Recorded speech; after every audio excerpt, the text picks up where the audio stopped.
It's so interesting to me how quickly the all or nothing mindset shows up whenever we're having difficult conversations like this. I'm talking about ending a relationship over misaligned values, and we're jumping to what? You're not even going to have a conversation? Of course, we're going to have a conversation about it, but it's going to sound a lot differently coming from my perspective than coming from your perspective. And I think the biggest difference between the two is an unconscious desire to be chosen. So, most people approach their deal breakers like this. That's a deal breaker for me. If you want to keep this relationship, you need to change. That's actually not the conversation that I would have. The conversation that I would have would sound more like, I can see that you value X. It conflicts with my value of Y. So based on that, I don't think this relationship is going to work out. The energy behind the first one, whether you realize it or not, is a desire to be chosen. Relationship is unconsciously above the self in this scenario. The energy behind the second one is somebody who chooses. This whole concept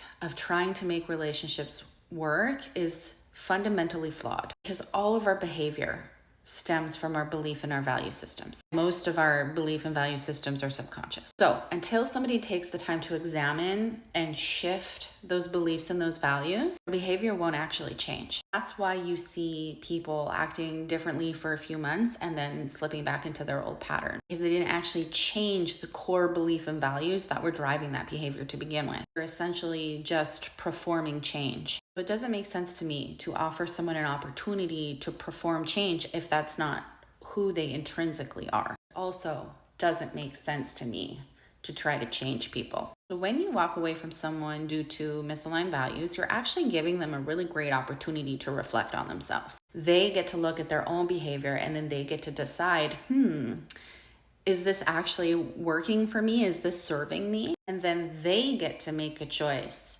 rooted in their own desire for change instead of being influenced by the desire to simply be in a relationship. And if they do grow, then you know that it's real. It'll be something they choose for them instead of something they're choosing for a relationship. So I don't think it's childish to walk away from somebody when you have misaligned values. I actually think it's emotional maturity, and it's showing deep respect for them, because it's saying, I see who you are today. I'm not going to try to change you, and I'm not hoping that you become somebody different. That, I think, is real maturity.